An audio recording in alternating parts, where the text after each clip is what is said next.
Good morning. Welcome to the First Unitarian Church of Hamilton. We welcome all those who have joined us in the sanctuary this morning on this chilly morning, and those who are watching us all cozied up online. Those watching online have been muted, but we ask those in the sanctuary to be sure your phones are in worship mode unless you're using your phone to access our special hearing system. We thank all those who are helping in some way with our service this morning. Val Ramsay, who will deliver our homily, music ministers Rachel Derry, Cindy Carey, and our own choir, ushers Jean Jacobs and Catherine Schuler, worship assistants Sue and Ian Johnstone, and our tech team back there with Carlos. There's a lot of them back there, thank goodness. My name is Pat Dickinson. My pronouns are she, her, and I will be your service leader this morning. We're glad that Reverend Danny's feeling well enough to join us again this morning. Thank you, Rev. Very good to have you back. I think she plans to hang out with the children this morning because Jenny is away. Whoever you are, whomever you love, wherever you are in your journey of faith or search for meaning, today you are one of us and you are welcome in this house of worship. Our mission at First Unitarian is to nurture one another, to serve the community, and to inspire action that heals the world. We acknowledge that we are not the first people on this land, and we are grateful for the stewardship of the original people who have preserved this place for our generation. We know we have not always honored our responsibility in this regard, and we seek to be more respectful stewards of this place for those who follow. It is especially fitting this morning that we begin today's service with this land acknowledgement, as there is much we can learn from the teachings of our first people.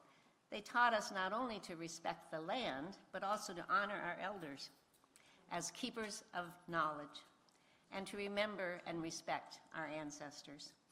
So we are following in their wise footsteps with this service, in which Val Ramsay will share what she has learned living in Ontario through the past century.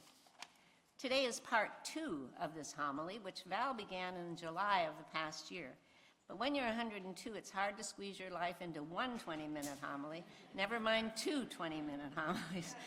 So we've invited her back to continue her story this morning. In fact, we've built this service around various gifts that Val has provided throughout her life. One of the choir selections is Earth and Sky, which is a poem of Val's that Rachel put to music, and I will be reading one of Val's poems as the meditation. And there's also a little surprise at the story for all ages that Val doesn't know about. Val was born in 1923 in Thorold, Ontario. Her father was a World War I veteran with Welsh heritage, and her mother was from an Irish Catholic/Protestant background. She had the privilege of attending a one-room school in Beaver Dams with her siblings, all boys, including her twin brothers, and her brother John, who attends this service when he was able. She married a Jewish man with which she had 2 very successful children, her daughter Talia, who married a Peruvian doctor and became a child psychiatrist in Peru, and her son Peter, who was a lawyer representing the provincial government in both electrical and nuclear power. She recently told me that her daughter, along with Val's 2 granddaughters, all of whom speak Spanish, have relocated to Barcelona, Spain. We look forward to hearing what Val has learned over the past century living in this corner of Canada. And we'll now listen to our prelude.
Our chalices are a reminder of the light and hope of our faith, and we light them each time we gather to remind us of the sacredness of our time together. I've asked Monica, who is a co-chair with Beverly Horton of the Dismantling Barriers team, formerly the 8th Principal team, to light our chalices this morning. Monica asked me to use these special chalice lighting words in light of what is happening in Minneapolis and throughout the United States. Her request seemed very appropriate since our monthly theme is practicing resistance. These words come from the January 2026 issue of an online newsletter called Uplift, uplifting the LGBTQ plus experience within Unitarian Universalism and beyond. We light these chalices at the threshold of a new year, aware that beginnings are rarely clean.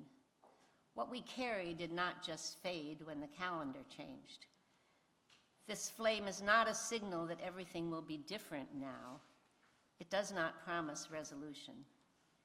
It simply names that we are here together, just as our choir just sang, still willing to stand in relationship even when the work is slow, when the path is unclear, and when justice asks more patience than certainty. We light these chalices to honor the quiet courage of people who refuse to disappear from one another's lives even when the world is hard. May these lights become a reflection of trust that what has begun among us cannot simply be undone, and that the long work of love continues because we choose, again, to carry it together. Please join me in reciting our unison chalice lighting words, which are projected on the wall. May this flame be our light of friendship and love.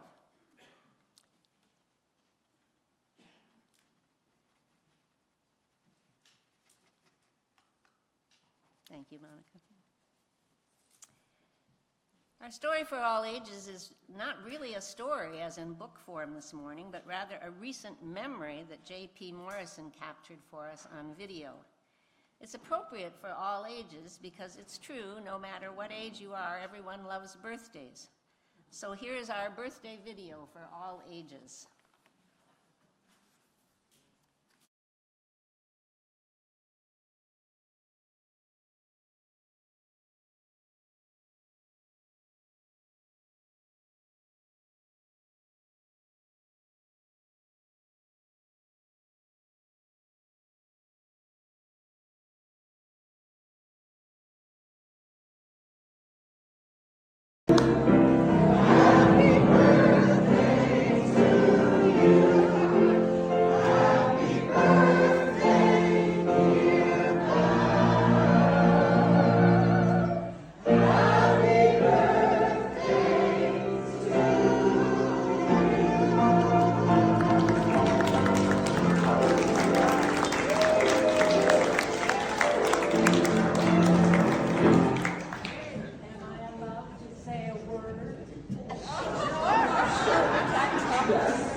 Val, just remember, we're going to get your microphone. Get your microphone down.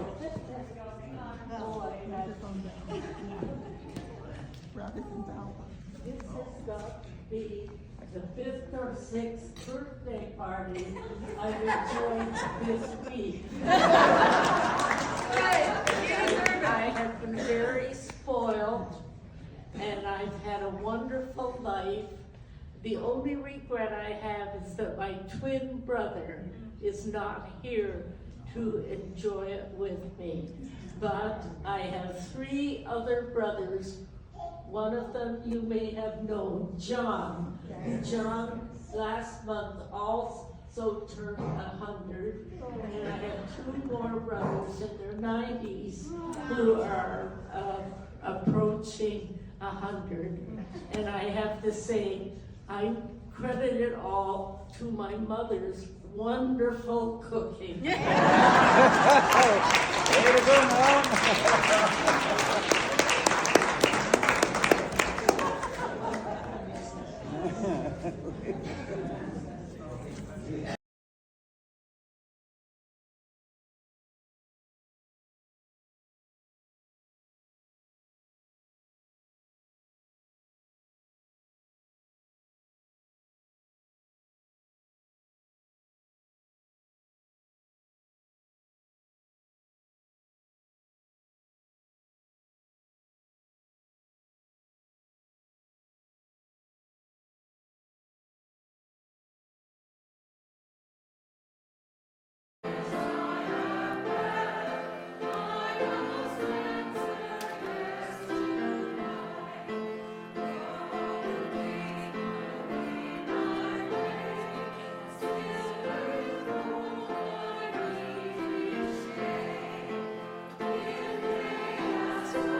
is a reminder of the spirit of generosity that is at the heart of our religious community.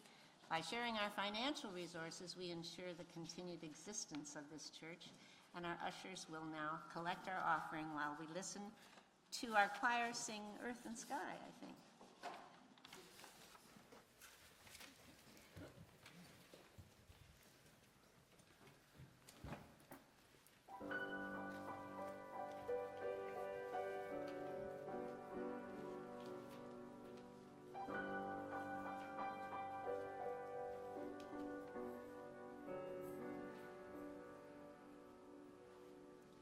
My love is true.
thank you for your gifts to each other and to our community. They are very much appreciated. And thank you, Val, for that lovely poem, Rachel, for the lovely rendition in the choir, for beautiful, beautiful singing of that. Thank you so much. This is our time for our meditation in words, followed by a moment of silence, after which you are invited to light a candle of joy, sorrow, or gratitude while we listen to our music. Prepare to hear these words, which is a poem written by Val in 1980 in response to a Globe and Mail article by Bob McDonald, I think CBC's Bob McDonald, which stated, "Venus has continents without oceans, thunderstorms without water." Val's poem is entitled, "Prayer for the Earth." Venus, how long you've deceived us, wasting 1,000 poets' probes into your sulfurous gases reveal thunder without rain, oceans without water, Everests without snow. Send astronauts afar, but let us stay-at-homes keep Earth's gardens tended, just in case this planet's our only possible home. Make this globe a showcase, in case there are no other worlds to settle, in case no better spheres are found. Preserve this place. Make ready to welcome home future weary travelers from space who discover nowhere else to roam, no other worlds to inhabit. Save the forest, seas, and skies, Earth's our only paradise.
Part of building a nurture community includes sharing our joys and sorrows. We don't have any joys and sorrows to share this morning, but we know there are sorrows among us too tender to share, and we know there are joys among us too. We hold those who may be holding sorrows with a reminder that we are never alone, and we celebrate the joys among us and rejoice the happiness that flows through our community.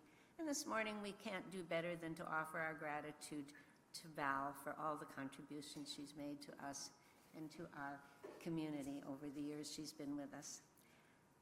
If you would like to have a joy or sorrow or gratitude shared with the larger congregation during Sunday services, you can do so by clicking the link on our church's homepage or by writing something in the binder at the side of the sanctuary before the service begins. We'll now hear the words of wisdom from our beloved Val Ramsay.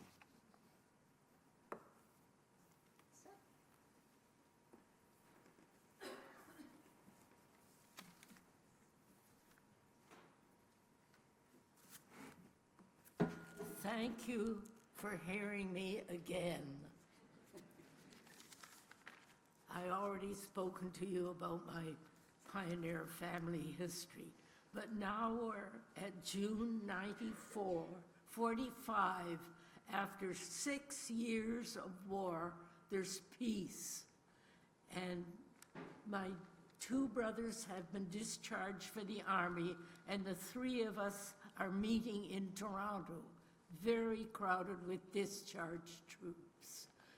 Twin brother George, a signals officer, came with a trunkload of the newest electronics, rented a sunroom, and set him up with an automatic heat, alarm, lights, and morning coffee. He returned to engineering physics in Toronto and summers at Chalk River. My brother John entered forestry and received from the government an education pension of $60 a month. And with that, that was his total fee to join a fraternity for bed and food. I quit my office job at a hand grenade factory where I received $80 a month taxed and entered the first Canadian 2-year course in occupational therapy for young women. The only room I could find was in a cold attic where I had to leave the door open, and it only had a bed, no desk or chair. For this occupational therapy was only $200 a year. Compare that with present university fees. And I didn't have the money, and my father paid for it. I took my meals at the campus cooperative. And for self-care, there was a wonderful Lady Eaton's Club for girls. We could bath and shampoo and tidy ourselves up. The U of T campus for us OTs was abandoned. 2 long Army barracks, heat only at one end, so arrive early for classes.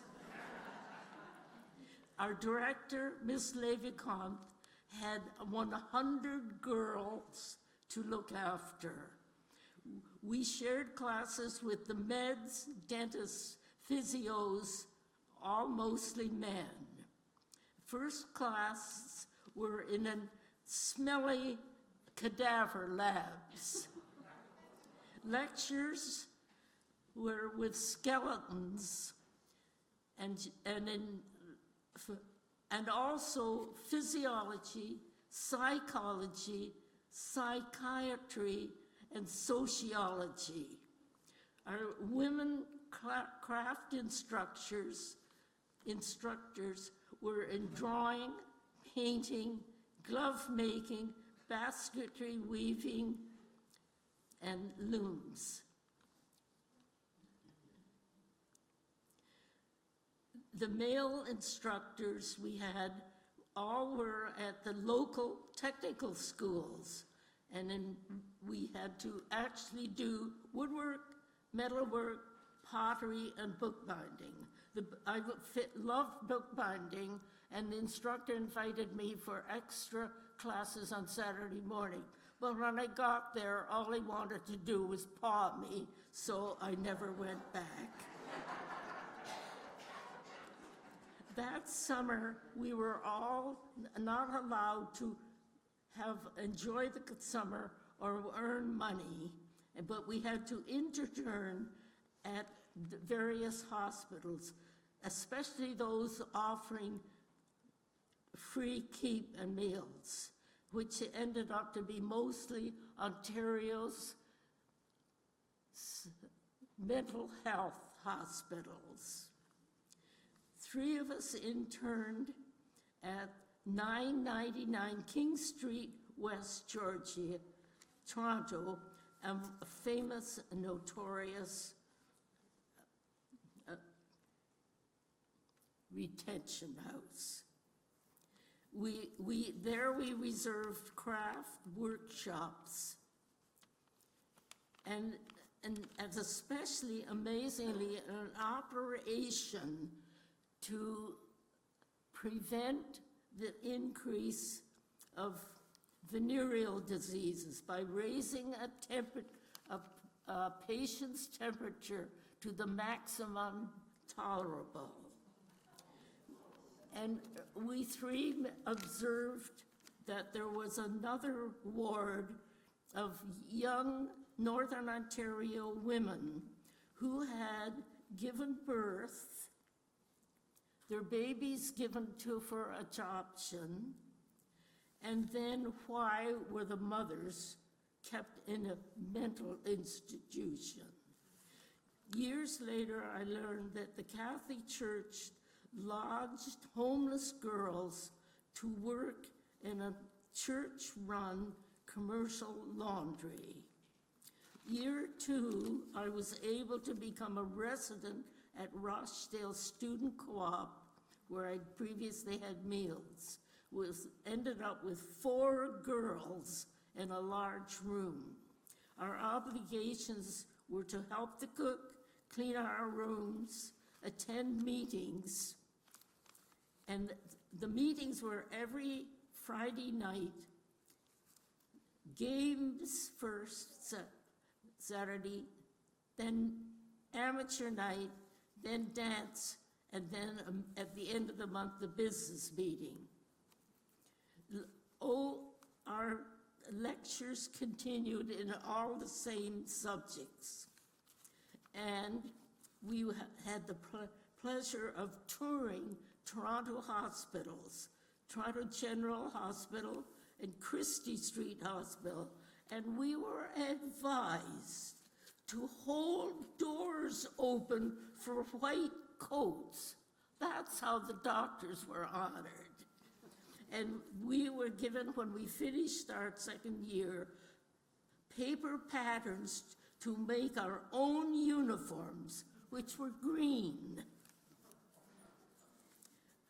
The 2nd year, 3 of us interned at Calgary's Colonel Belcher's Military Hospital with a wonderful roof garden where all levels of staff and patients mixed, very liberal compared to Toronto. And we had, sorry, I'm mixed up here.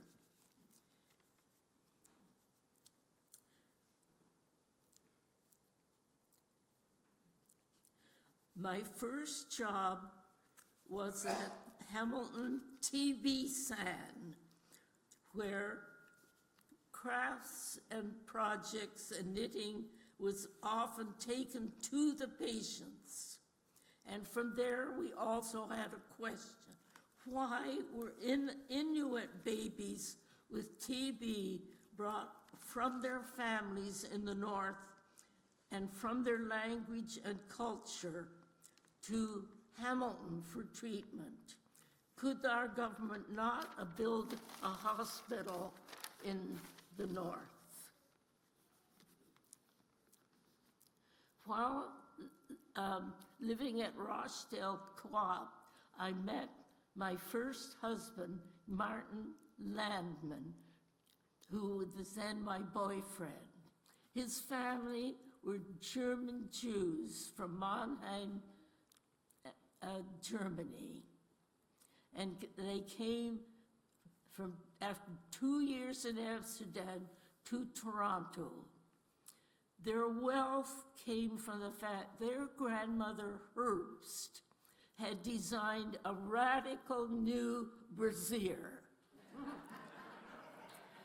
Her father built a 4-story building serviced with hundreds of women with Singer sewing machines.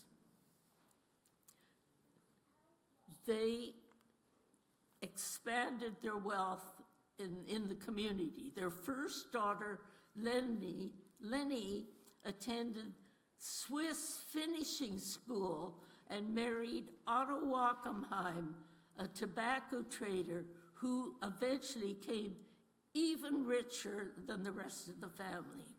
The 2 sons joined the Lagnon Brock Company. Their daughter, Julie, attended, and the parents called her their little mistake, having been born later. She attended Heidelberg University while she met a fellow student, William Landman, a war hero who had won equivalent to the Victoria Cross. But William smartly made Julie pregnant and was able to enter the wealthy family, ending up himself with a home with 2 servants, a nursemaid for their new son Rudolph, and the latest car and chauffeur. Julie learned to drive. William, the poor man, never drove. These 4 newly rich families learned to ski in Switzerland and swim on Holland's beaches. 1934, Hitler threatened. The Wackenheims, tobacco men, fled to Amsterdam, then to New York. The 2 Herb sons emigrated to Toronto. The Landmans, my husband's family, first went to Amsterdam, where the boys learned to speak Dutch, and then at the very last summer to London, where they had to surrender 1 of the 3 gold bars, the value of their factory. They had to surrender 1 gold bar to the Canadian consul before he admitted them to go to Canada. On ship, with all their worldly goods, they crossed the ocean, and then, arriving in Canada in September 1939, Julie, the mother, went to the CNE and bought a sewing machine, but not having really learned, a spoiled girl, I've discovered that she did not really know how to sew. Before leaving Germany, grandfather Herbst, the richest man in Mannheim, bought a private hunting area in the Black Forest, where he had a lodge and a gameskeeper and his wife. Miraculously, in 1954, when my husband Martin and I were married, we took a trip to Europe and found that hunting lodge and the couple still there. They cried tremendously on seeing, never thinking they'd see again a Jew surviving. In the 1946, Martin, a non-resident of Rochdale, proposed it to me. We married in 1949, quietly.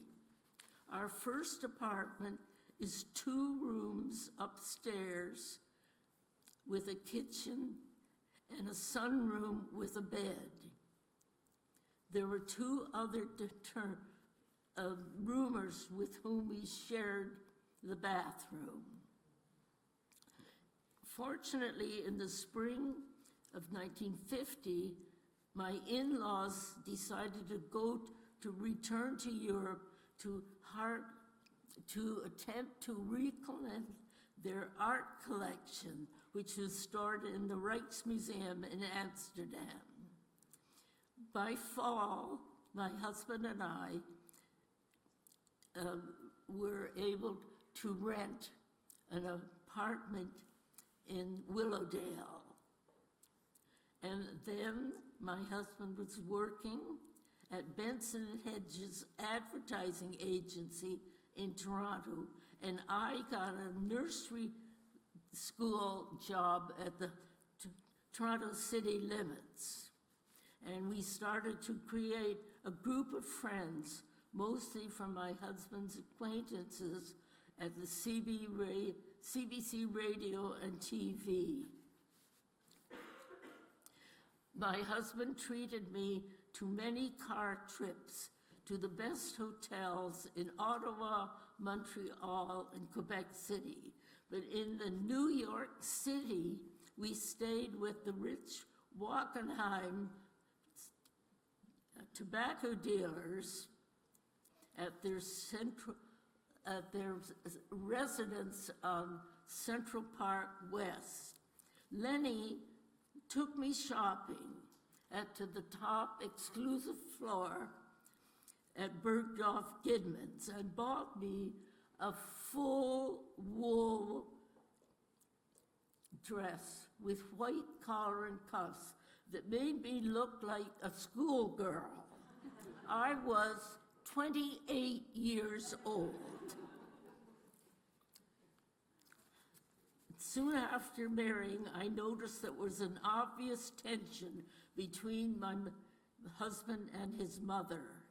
Apparently, she was very jealous of the fact that in his youth, he very much preferred his caregiver to his own mother, and was extremely resentful when his mother dismissed his caregiver when he came home the first day of school. And within no time, my mother-in-law was demanding grandchildren. And this was difficult for me because my husband was not in a hurry.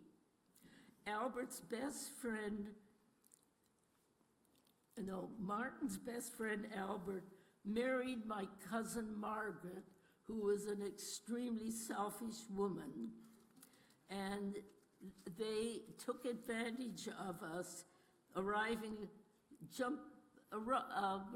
for meals, wrecking our car, for which my mother-in-law replaced.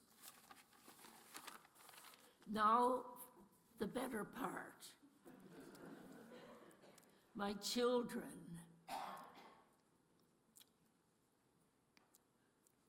Talia Jean grew up a brilliant little girl, advanced in school, and left with a girlfriend who spoke Portuguese to tour South America and visiting all the universities in South America. They ended up in Peru, my daughter meeting a medical student, poor. And She came home for a year, returned to Peru and married him and entered medical school herself, during which time she bore 2 children, 2 boys.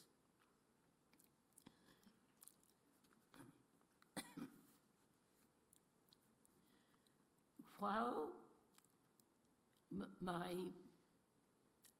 daughter was only 2 years old, my husband and I took a 4-month trip to Europe. And on the shipboard, we met Nini and Walter Blindstrom, who became our lifelong friends as long as they lived. Returning from Europe, I lost a baby and was very depressed because my husband had given the body for medical research, and I visualized it being in a bottle in a lab.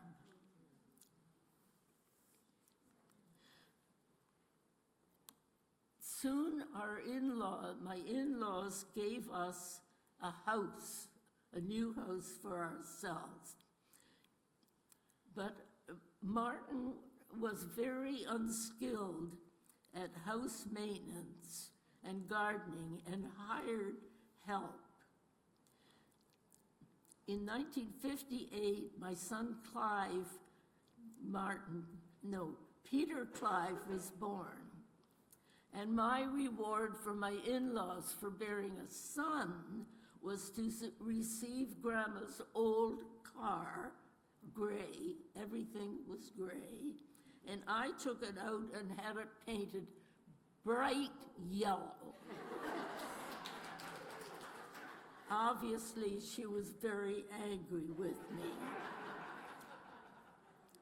In 1960, my husband Martin quit his job. I never knew whether he'd been fired at E.W. Reynolds. And so I divorced him, receiving no alimony because he was unemployed. The in-laws offered me $300 a month if I brought the children to Sunday dinner every week. Martin, my former husband, remarried, soon had a child, and a new 4-story midtown house from his parents. And then my in-laws proposed that I sell my house, which they had given us, that I get a job, rent one of their apartments. Grandma would bring up the kids. Of course, I refused such an unkind offer. In our house, they had established all the art they had reclaimed from Germany or stored in the Rijksmuseum in Amsterdam. One of the pieces of art was missed by the removers behind a door in my house. I sold it later for $100,000.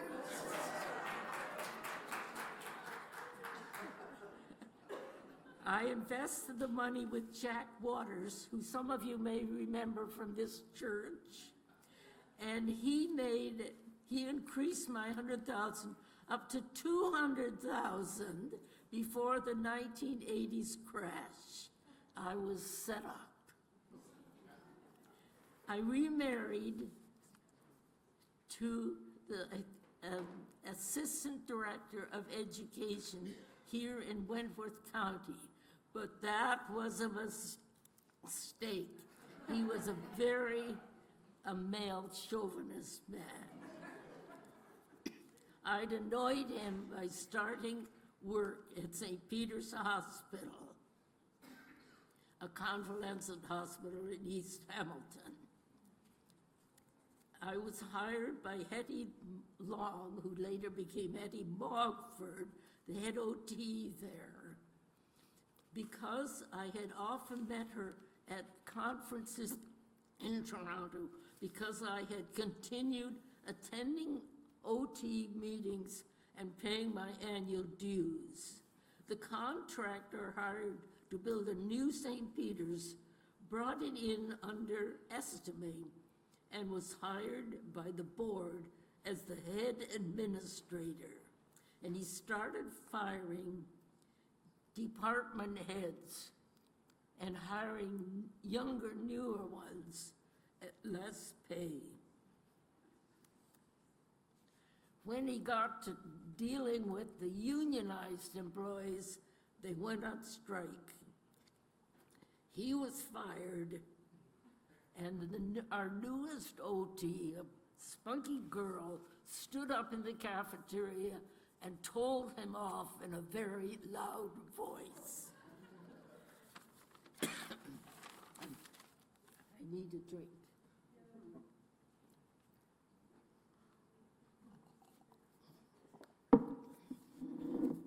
My daughter Talia toured South America, I told her, and married the medic off there. She had two sons while married to her first husband, and her second was a psychiatrist like herself, and by which she had two girls.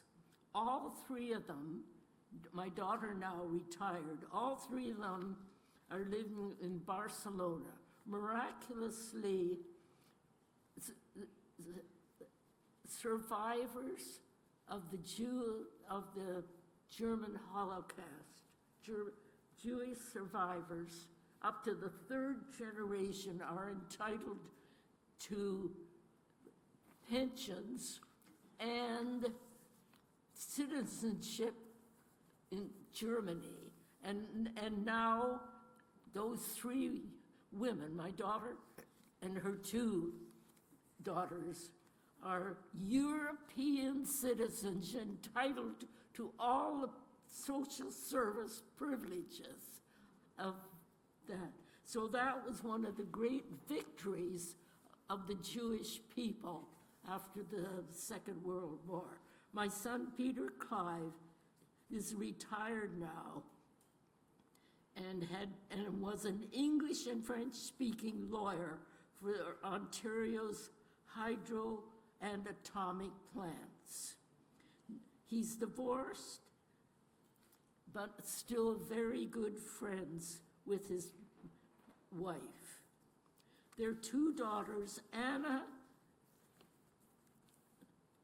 is trying for her university in physics at an American university. Removed her privileges removed. Her parents were asked to pay her fees, but the university came forward generously and said they'd let her attend without government support. My brother George, my twin, died at 88 years. John, the forester, with 5 children, and had established the ski run in White River, and was the first, as I mentioned before, to fall down and break a leg. John was famous for 3 times with 2 companions crossing the Atlantic Ocean by a small sailboat. My brother Alan, the union representative for all the Bell Telephone employees in the Niagara district, who turned out to be a wonderfully wonderful man. He went to Vietnam and rescued a whole family and brought them to Canada, to the United States, where they all survived wonderfully and progressed. And now that family is looking after Alan, that he's an old man. David, my youngest brother, was a high school teacher, now a widower with one son. I survived. And I thank you all for honoring me by asking me to appear twice here to speak to you.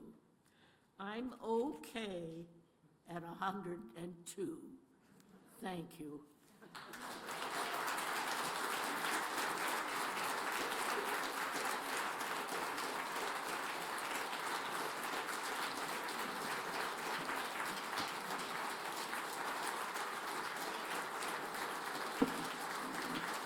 Thank you all for being such good friends to me.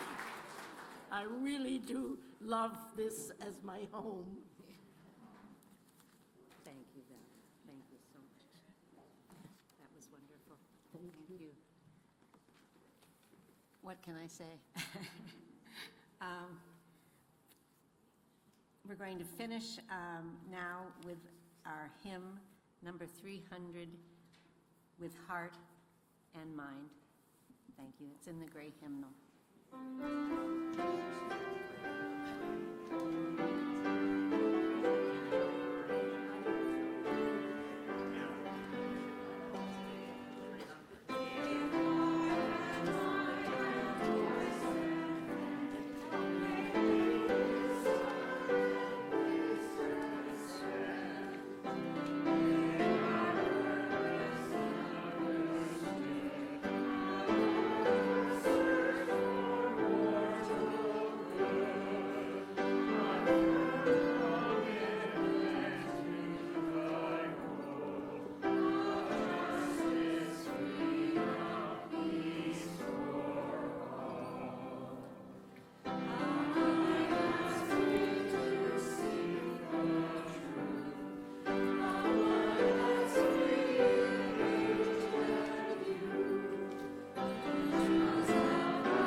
Finish with our benediction and then ask you to remain seated for our postlude.